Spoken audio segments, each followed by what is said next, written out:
Alors, on va s'intéresser aujourd'hui à l'application 1 qui correspond à l'intersection d'une droite et d'un plan. Donc déjà, il faut voir que l'intersection d'une droite et d'un plan, lorsqu'elle existe, c'est un point. On note donc N, l'intersection de la droite IG avec le plan BCD. Alors, le problème des perspectives cavalières, c'est que lorsque des droites se coupent ou une droite coupe un plan, on ne va pas forcément le visualiser en prolongeant la droite, et ça, c'est un petit problème en perspective cavalière. Donc, si je regarde bien, ma droite IG, elle est ici présente. Donc, je vais la dessiner en rouge. Donc, là, I était le milieu de AD et G était un point du plan ABC. Donc, voilà où est ma droite IG. Donc, c'est pas en prolongeant cette droite indéfiniment qu'on va trouver le point d'intersection avec le plan BCD. Et le plan BCD, si on regarde bien, c'est le plan qu'il y a derrière. Donc, quelle va être la méthode? Donc, vu qu'on sait que l'intersection d'une droite et d'un plan, c'est un point, on va essayer de trouver un point qui appartient à la fois à la droite IG, donc la droite rouge ici présente, et à la fois au plan BCD, le plan que j'ai assuré en noir derrière.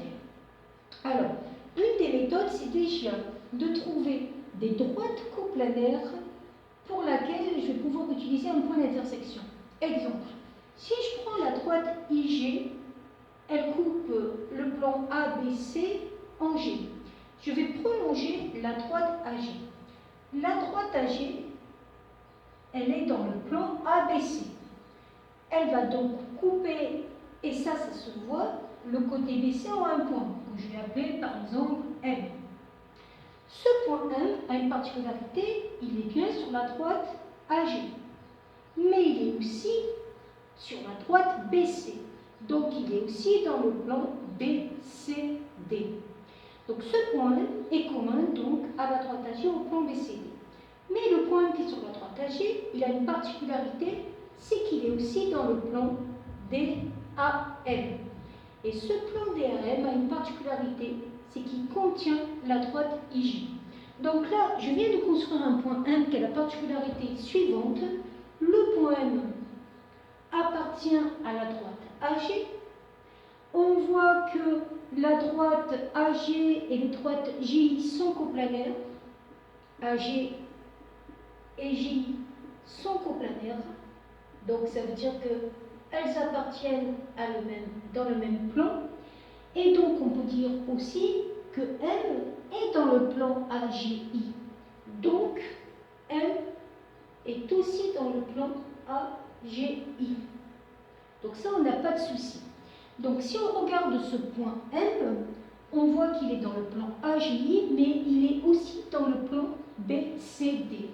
De plus, M appartient à BC, donc M est dans le plan BCD.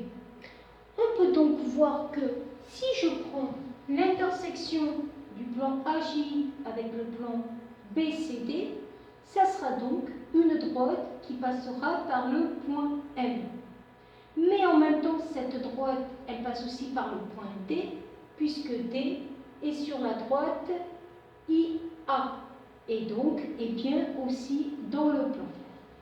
Donc la droite d'intersection, c'est donc celle-ci. Et à partir de là, si c'est la droite d'intersection, ça veut dire que DM et IG sont coplanaires. Si DM et IG sont coplanaires, elles se couperont automatiquement au point N, qui sera donc le point d'intersection de la droite IG avec le plan ABC. Voilà pour la première application.